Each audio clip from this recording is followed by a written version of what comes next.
This army, yeah, I was looking for the right word. This army here behind me, in front of me, julle was, wat sê regte woorde? Help my mevrou. Forceful. Forceful. Thank you very much. They were forceful. They took us forward. If you sing like that, we want to go with you into the battle. Thank you, Leon. Okay, so this morning we are continuing on our what will I call it? On our series where that we've been going through this year, where we've been speaking about waar ons skrif vir die jaar, Jeremiah 15:16. Now I want to find out. We are now. It's been 4 months since the scripture for the year has been released. Who knows Jeremiah 15:16 off by heart already? Please tell me there's someone. Is this? When the word of the Lord was found, I ate it. Yes. It rejoiced my heart, and I was called by his name. Amen. That is, but yeah, that's the any version, the Nikas Erasmus version. Okay, so that's beautiful. Thank you, Nikas. That's right. He's 100% right. Okay, so that is the scripture for the year, and as you know, that the 4 words that the Lord has given us for the last 4 months was basically discover, which was where God's word was found. The digesting is the eating of the word. In last month, we were discussing delighting in the word. That is where his word became the joy and the rejoicing of my heart. And this month we are where that last part where it says that I'm called by his name, which is my identity. Okay, your identity, nee. I say the identity. The identity will never be the same again, nee. After these few months, identity. Okay, so this morning I'm continuing. So I know that you've been hearing a few sermons this month already about being called by your name. I was unfortunate that I did not hear your sermon. My wife and I will make time to go listen to it on this social platform on YouTube. So, but this morning I want to continue to speak on identity, and I want to focus this morning on a well-known scripture that's also a well-known scripture with the New the Land, which is 1 Peter 2 verse 9, that speaks also about the Christian's believer identity, because who we are. And it says, you are a chosen generation, a royal priesthood, a holy nation, his own special people, that you may proclaim the praises of him who called you out of darkness into his marvelous light. So this morning, I want to speak to you about that identity. And I was thinking to myself, I need to get a title for this sermon just to help you to remember it. So the title for this morning, I just got it now. That's why I have to look on my phone, because I got it while we were still worshiping. So my title is Handpicked, Ruling Servants, Separated and Valued. Okay, so I'm going to repeat that. Handpicked, ruling servants, separated and valued. Okay, so praise the Lord. Thank you, Jeremy. Thank you very much. Okay, so this morning I want to share with you a bit on this, but I want to start off with taking us to a story in the Bible. And I want to say the following. I want to make the following statement, that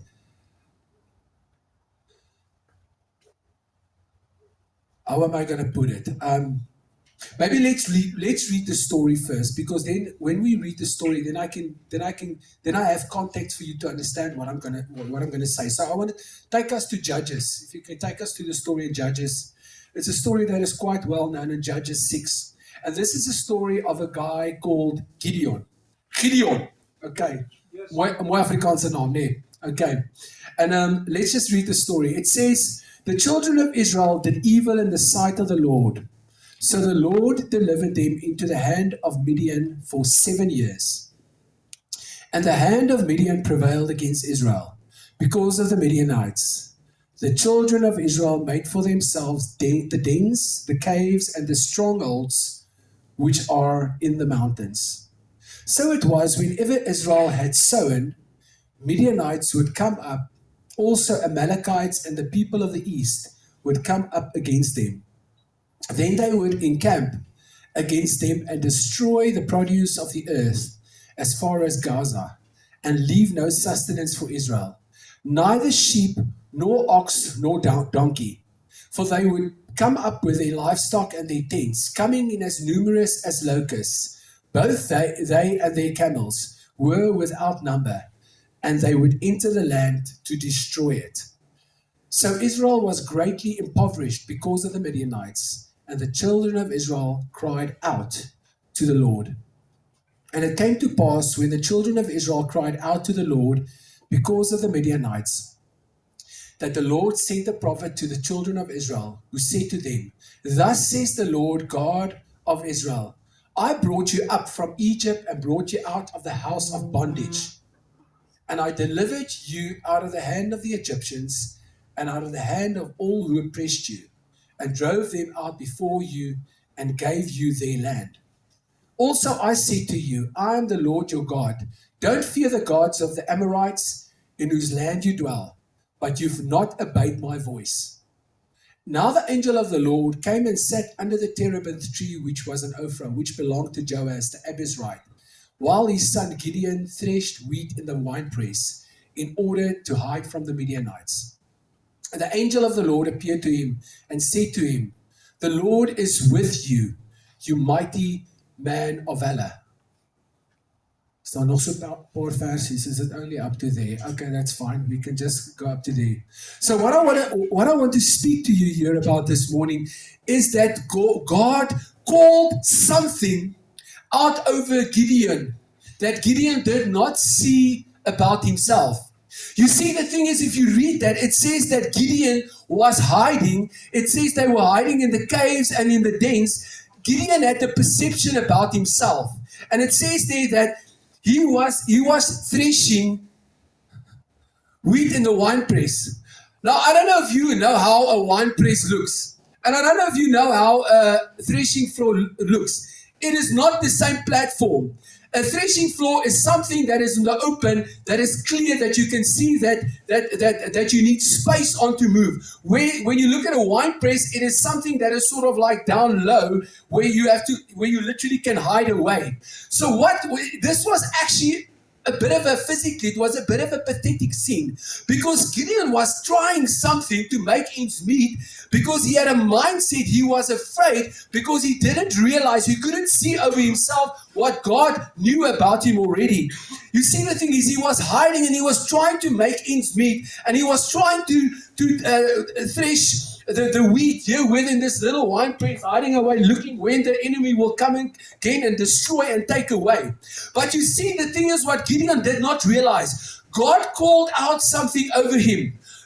What it means when it says God called out, when God calls out to us, what he is actually saying, he is exposing your real identity. Because what happened is, he said there, Gideon, mighty man of valor. So when I look at the physical manifestation, this guy threshing wheat in the winepress, that does not look to me like a mighty man of valor. But I want to tell you this morning that we are functioning and operating in a world where we are threshing wheat in the winepress because of our circumstances, because of what has happened, because of what we has believed. But I want to tell you today that God is exposing today who you truly are in Christ Jesus. And this morning I want to declare over you, Southern Gate, that you are a mighty man of valor.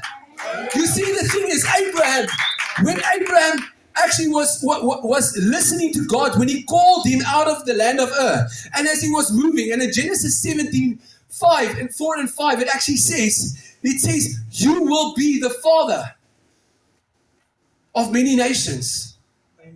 Can I tell you something? God called out over Abraham that he will be a father of many nations before Isaac was born. You see, the thing is, God saw something over him, because God could see the full picture of this man's life that Abraham had to be reminded of. So what I want to tell you this morning, that before God calls you to go out and to do something, he reveals your true identity. And that is what I want to speak to us about this morning. When we go back to 1 Peter 2 verse 9, where it's speaking about who we are, the fact that we are a chosen generation, the fact that we are a royal priesthood, the fact that we are a holy nation, and that we are a special possession. It actually says in the King James Version, you are a peculiar people. And yesterday I saw that again. We are truly a peculiar people. But as you said earlier, Pierre, what a privilege to be part of this family now of warriors for the Lord. So this morning, I want to tell you that the Lord is saying, before He calls you, He will reveal who you truly are. So that you will be like a Gideon, because we all know what happened from here with Gideon. Gideon het gegaan. After the Lord told him, he still wasn't sure, because he was asking for a fleece, and then he was asking for another revelation, and the Lord even had to take him to a place where he was next to the enemy camp, and he could hear, we're going to take this one. This is going to be our victory. But the fact is, he needed to have that revelation of the fact that he is a mighty man of valor before he could actually step into that place which God calls him. So this morning, I want to say to you, as a Southern Gate, as an individual heart here this morning, that your identity informs your activity. So what I'm saying is that when you truly know who God has made you to be, it will activate you to actually step out and do that. That's why it's so cool when you see people that the psychology, by taking someone that you see as a bit of a troublemaker and you give him a position. Because then suddenly it's like this guy, you see, he's struggling a bit with issues and listening to authority that tells him to do something. He's a bit rebellious. Then you take that guy and you make him a policeman. And then you see how it does something in his mind where he suddenly steps up. There's this one guy at Western Gate. I see when I give that guy a position. Yes, see, man, he owns it. And he's like, and he's like a policeman, Mr. Security. And I want to tell you this morning that if I can see who God has made us to be, and the fact that He says, you are a mighty man of valor, then I'll be able to step out and do what God has called me to do, to be that royal priesthood. It says in Romans 4, it speaks about Abram, where it says that it was accounted to him for righteousness. It says, therefore, it is of faith that it might be according to grace, so that the promise might be sure to all the seed, not only to those who are of the law, but also to those who are of faith of Abraham, who is the father of us all. As it is written, I have made you a father of many nations, not one, not two, many nations, in the presence of him who he believed, God who gives life to the dead, and calls those things which do not exist as though they did, who contrary to hope, in hope believe, so that he became the father of many nations, according to what was spoken, so shall your descendants be. And not being weak in faith, he did not consider his own body already dead, since he was about 100 years old, and the deadness of Sarah's womb. He did not waver at the promise of God through unbelief, but was strengthened in faith, giving glory to God, and being fully convinced that what he had promised, he was able to perform. And therefore, it was accounted to him for righteousness. I want to tell you that Abraham was called the father of faith, that he was called the father of righteousness, not because of his own saintly living, not because of his cleverness, not because of the fact that he was so reproductive, but it was all because of who God was and about the promises that the promise that God called out over him to say that you will be a father of many nations, and that through your seed, the nations shall be blessed. You see, the thing is, there's a theology. When you look at that scripture in Romans 4:17 that says, calling those things that are not as if they are. And we talk about it in church where we say, don't speak life, don't speak death, speak life. And all those things are true. And we must be careful how we speak, because life and death is in the power of the tongue. Nah. But you see, there's a theology out there that just think you can name it and claim it. And when you say something that it will just speak life over your car or your bank balance and all those things, and money will just suddenly pop up. I want to tell you, the truth of the matter is, the only thing that truly brings the blessing, yes, there's power in our words, but the only thing that truly brings the blessings is actually the sovereignty and the word and the promise of the living Messiah God that created heaven and earth.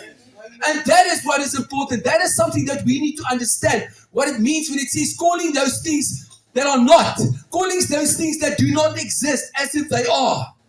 That's why we speak and proclaim, because we look at the promises of the living God that made something out of nothing. That brought out of chaos, he brought order, as it says in Genesis 1. So let's look at 1 Peter 2. Yes,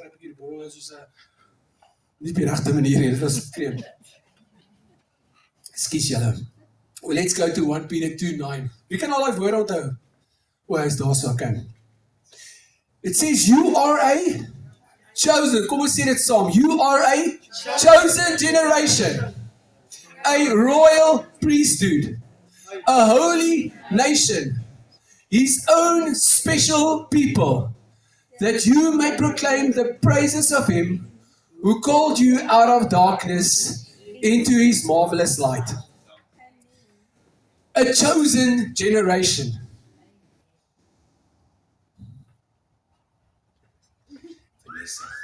Hou vas. Hou vas. Nee. Hou vas. Kan ek vra, the two ladies, you're also welcome to pick one for yourself. And then can I ask you on this side, Vanessa, and my skat, jy aan daai kant, just move around and quickly let people. Sal jy uitdeel asseblief, ja. Nee, jy moet vir hulle kies.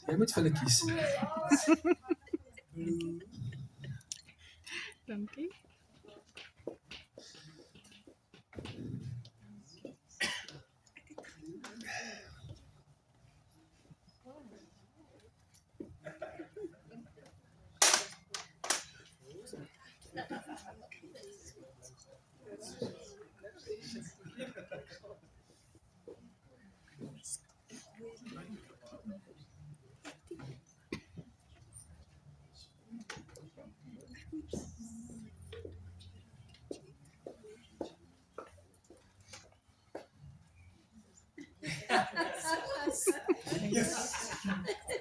What they know. Okay.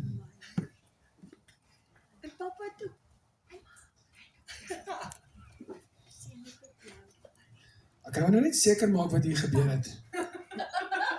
Hoe chose jy? Jy het gesê ons moet vir hulle kies. Dit is nie wat ek sien, that cannot even listen to instructions.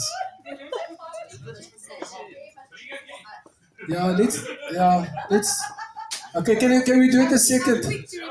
Yeah, let's do it again. Can I ask again? Those Vanessa, laat hulle mag kies, okay. Let them. Okay. Please, can I ask you on this one to follow me, please? The instruction, please.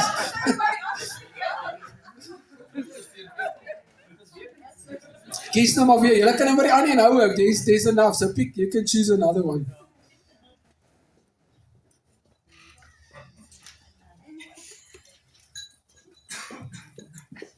Thank goodness. Thank It's wait. I'm a pink one, so go for the pink. Okay. Let's just give them one more moment there for each one to pick their favorite.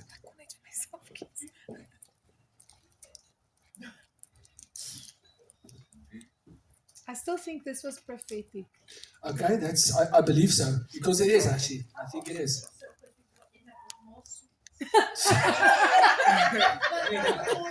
Nou ja, toch ze gaan iets profound zien.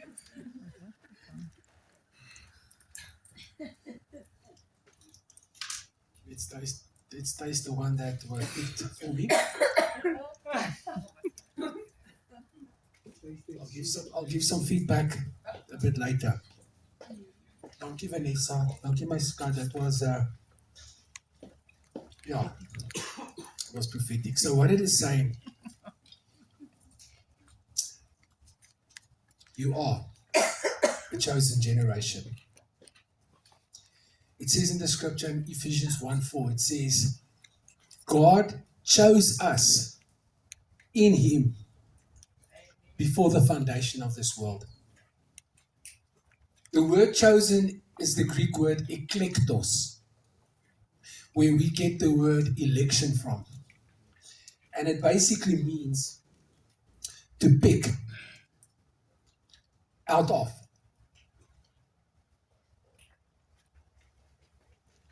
You have been picked out of by God.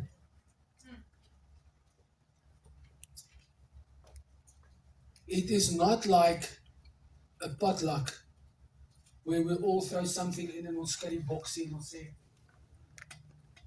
kyk wat se vers jy kry nie. God was very specific. He looked at you, Vanessa, and He handpicked you. God very specifically, Liam, picked you. He chose you before the foundation of this world.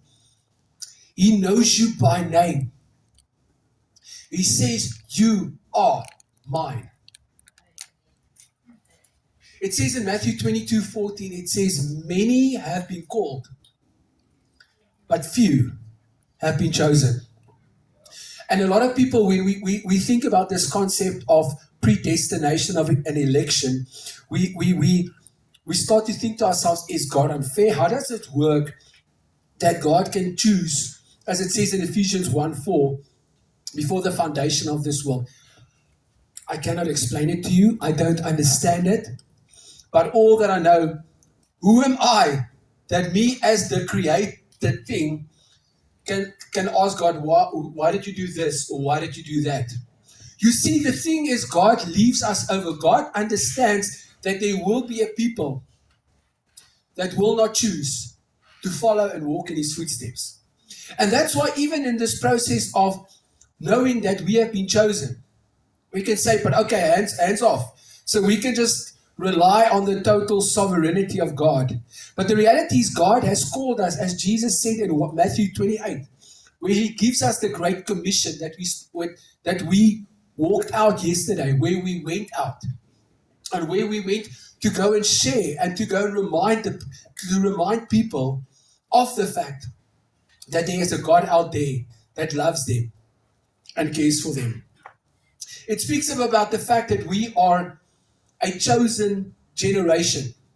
Now, when it speaks about the generation, it's not speaking about the generation as we know a generation. Because we are a generation, ons driekies, and Liam is a different generation.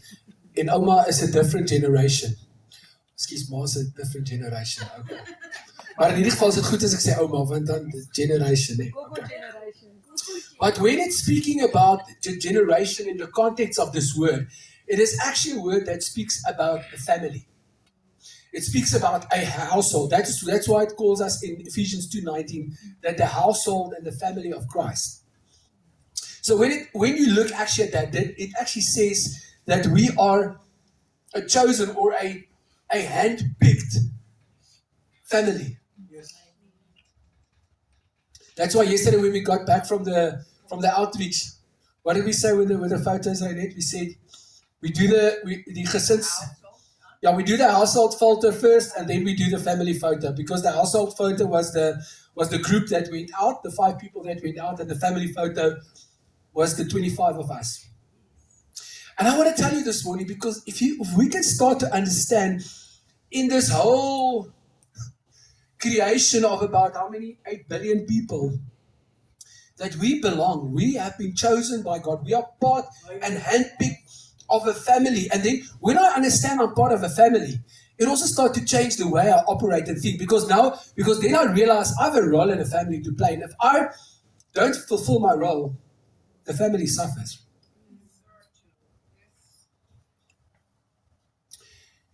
Royal priesthood. I'm sure those that have gone through the Ignite programs, David, jy weet seker baie van, jy weet waarskynlik meer van Royal priesthoods as wat ek weet en die studente hierso, you know so much, so I'm not going to try to teach you too much on Royal priesthoods this morning. Sien ek so sien nie agtig om oor te praat, ek sê sommer priesthoods, want ons is priesthood nie, jy weet. But the reality is, when it's speaking about the fact that we are a royal priesthood, if we look at what the priest's function was in the Old Covenant, in the Old Testament, the bottom line is they had to fulfill certain functions. You know, they had to intercede for the people. You know, they were the ones that had to bring or receive the sacrifices from the people, and they had to offer it. You know, and they had to show them the way. They had to show them a lifestyle.